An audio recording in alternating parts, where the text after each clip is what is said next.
His life was changed and made new when an angel made his dream come true. And now he brings his dream to you.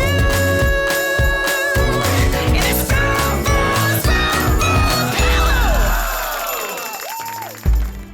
Hey everyone, and welcome to Spoonful of Pillow! Okay, she is here. Tabatha Coffey.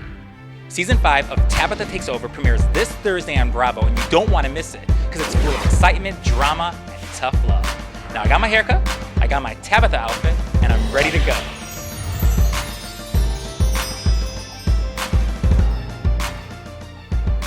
Yay! Tabatha's on our show! Thank you so much! This is exciting for me. Last week I went to go get a haircut, and the girl, as she's cutting my hair, she's like, so who's your next guest? And I said, Tabatha. She freaked out. Usually it takes about 40 minutes to cut my hair. Lisa, I love you. But it took her over an hour. I'm like, what's happening over here? She was trying to be perfect and everything. So I'm like, people get nervous. Why do they get nervous, Tabatha, when I say your name? I don't understand, because you're so, and you're honest. And That's why, because I tell it like it is. And Lisa knows that I'm going to cross-check your haircut at the end of the interview. I'm going to get my comb out and I'm going to start going through it. Oh my God, I love it. Okay, so congratulations. Season 5, Tabatha Takes Over, premieres this Thursday on Bravo.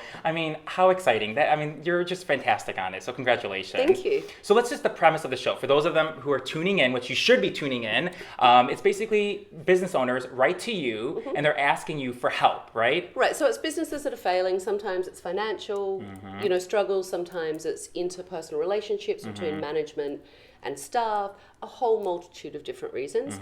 And they come to me, I go in, I take over for a week, the business is mine, and I whip them into shape and turn it around. I get mad when you go there because they write to you, and then they don't want your help because they're so scared of you. I'm like, you're resisting your help. How could, hello, you wrote to her, come on. But that's the change thing. It's really hard for people to change. So Yeah. all of a sudden, I'm a Mack truck, Yeah. right? I'm like a Mack truck. So it's not like I'm going to come in and I'm going to hold your hand. Yeah, it's going to be it's a true. nice I love when little you do the walk-in. transitional change. Yeah. It's going to be hard. It's going to be fast. Yeah. And you're going to hear a lot of things that you don't necessarily want to hear. True. But it's in the vein to help you and help save your business. Yeah. And that's why people become so resistant, because they don't want to hear it. Yes, it's true. You've been doing this for a while now, but what's the one problem that always happens through these businesses that you can say consistently always happens? What would it be?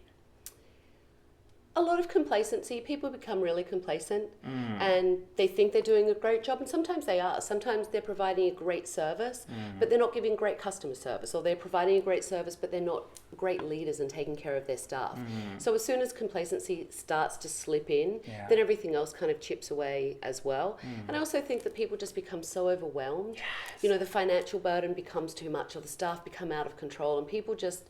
When people feel overwhelmed, their natural inclination is to retreat, yes. right? So you go into your little shell and just kind of sit in there, and that's what happens with a lot of these owners. I like to call you Dr. Tabatha because, no, seriously, because you walk into this business, you're there to help them out, but you're also being like a therapist to so many of them, with their financial problem, and you're there and you're on them and you help them. Do you feel like Dr. Tabatha? Can I call you Dr. Tabatha? You can. I like that. Actually, our premiere episode, I'm in Nashville, and the lady that owns the salon calls me the hair Oprah. Oh my God! I loved it. That's actually in the I promo. I saw the promo, and it's really good. This is going to be a She good... keeps telling me I'm hair Oprah. you are. Oh my God, I love it. Anyone who says hair Oprah, I love that. Seriously, that's really good. Describe the season, and give me 3 words to describe the season. Transformative. Loud at times. There's some I loudness. can only imagine. And fun. It's always fun for me. I have a really great time. I really love going into people's businesses. I'm really thankful that they open their businesses up to me and I can go in and help transform them. And we've had such great success over 4 seasons that it's always as hard as it can be, sometimes in the moment for me as well, and putting up with the craziness or taking on the stress of the personal problems or the financial burdens and listening to all of those things. It's always fun at the end, because you know that you've helped someone and you've done your best to really transform their business and sometimes their life. Yeah. You remind me of my father, because, when you work, I remember seeing an interview. And when you work, and we all know that when we watch a show. But then when you're a friend, you're just a good person. You are. And I was talking to her before. You're so sweet. I was kind of a little bit nervous because, is she gonna look at our place? Is there dust anywhere? And there isn't, because I freaking cleaned myself before you came in there. It's fabulous. Gorgeous, right? Thank you very much. And I have a chair with my name on it, which I love. I love it. We treat her right. We treat you good, But I was saying, you started with my father, because my father, when I grew up working with him, he wasn't our dad working. He was our boss, and he had a mission, and he wanted this business to succeed. But then at home, he was our loving father who took care of us and played games with us, and so it's just like it's really good to have that trait inside of you, because I mean, not too many people have that. So well, I grew up with my mother as a businesswoman and watching my mother at work, and same thing. She was my mother, but at work, she was. Yeah. Yes, people thought. I read your book. I know stories about exactly. My mom was tough, so I would see her at work, and that's who she was. But she was always incredibly kind and loving with myself and everyone else. It was just there was no playing around. Work is work, play is play. And I believe that 100%. I look at your life. Okay, when you look at it, you started on Shared Genius. Okay, but then did you ever imagine all of this happening after with 5 seasons of your show, your book? You also have an high-end wig collection and extension, Luxe Hair How, right? I mean, did you ever honestly imagine all of this happening after you did the show, or was this always your dream that you were going to get where you wanted to be in life? I always knew that I would get where I wanted to be, wherever that is. I'm still trying to get there, so wherever that end destination is, and I don't think it is an end destination, it's for sure a journey. I didn't know what that is, though. And I think a lot of people, if you're lucky enough to go into a profession that you love and find a field that really fulfills you and makes you happy, which you say in your book, and does all the things that my career has done for me, then it expands out into all these little, areas that you never thought of, like being able to write a book and having product lines and having a television show and all the other things, and natural extensions. I think the best part is you're living your dream, but you're also helping other people make their dreams. And not too many people can do that. And I think when you have that platform and you're using it wisely, I mean, that's just the best. So congrats on doing all that. Thank you. Yeah. I think one of the nicest things is when you have a little notoriety. I don't like the word celebrity or celebrity, whatever it is. It's nice to be able to help people in whatever way that can be, whether it's lending a voice, in my case, going in and helping their businesses. So, you're a genius. So let's have this scenario. If you got the keys to the White House, okay, what would you take over? What would you do if they came and said, take the keys to the White House? What would be your first thing you would want to do? Oh, God. Just say it. Just tell them. Really? You're asking me? Yeah, you can do anything. I've been watching your show. You can do anything. So I'm just curious. What would be the first thing you would want to do? Well, there'd be a couple of bills that I'd pass straight away without question. Yeah, thank you very much for saying that. Yes. That would be the first thing.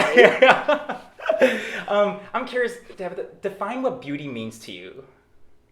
Confidence, self-acceptance. I think the most beautiful men and women are people that it's not a classic beauty that people look at, like in a magazine. I think that's overrated and think, oh my God, they're so beautiful and they're perfect. No one's perfect. Yeah. It's people that just exude, confidence and feel good in their own skin. And I think that's really beautiful. Oh, that's so true. I got the chills. Oh my God. Okay, when people found out you were going to be on our show, there was questions that they wanted me to ask you, okay? So we're going to play a true and false game. So you're going to hold up what paddle if it's true or false. And you're going to tell them if these things are true and false, okay? Okay. Okay, and you have a minute, by the way, to answer all these questions. Oh, okay. There's only 6. Pressure. No pressure at all. No, we have to keep going, Okay, all right, here we go. Okay, so true or false? Ding. It doesn't matter if you buy hair products from a salon or from your local drugstore. True or false? False. See, that's what I said. Thank you for saying that. You should always wash your hair in cold water. No, false. Thank you. The more shampoo you use, the cleaner your hair will be. Oh, so false. That's just washing your money down the drain. You don't need to do You heard it. Did you hear that, people? So don't tweet me and ask me these questions, and you know this. You should constantly switch your brand of hair products to keep them effective. That's true. You should change a product out. Okay. You should use 100 brush strokes on your hair every day to help it grow and stay healthy, like Marsha Brady did on the Brady Bunch. Yeah, no. Sorry. I'm not thinking of that. I'm just letting you know that I didn't write these, okay? People were sending me this on Facebook, yeah. The more expensive a haircut, the better it will be. No. Stress can have damaging effect. Stress can have damaging effect to your hair. Oh, absolutely, for sure. I saw you actually in Dr. Oz, and I think you talked about it. It can thin your hair. Well, she's made it. Don't worry. It thins your hair and stuff if there's stress going on in your life. Correct? Does that happen? Absolutely. Stress for both men and women is a huge contributor to hair loss. I was shocked to hear that. And things like that. And with women, a lot of it is hormonal, but stress is a really big contributor at all ages. Wow. And then the last one. Everyone should set their DVRs right now to record Tabatha Takeover. Well, of course. Hello! Don't forget, Bravo, Thursday nights. You want to miss it, season 5. I can't wait. I think you really are, like, you're a dream. You define what dreaming big is. And I am grateful you're on our show. I think you're amazing, you're beautiful, and she's so sweet. So thank you very much. But go there and be tough with them, okay? Tough love. Will. She likes tough love, okay? I do. Thank you, Tabatha. Thank you. I love you. You're Thanks for amazing. having me. Oh, please, it's a pleasure. Bye, everyone. We see you next time on Spoonful Apollo. Yay! Thank you. That was fun. Did you have a good time? Yeah, I did. I had a great time.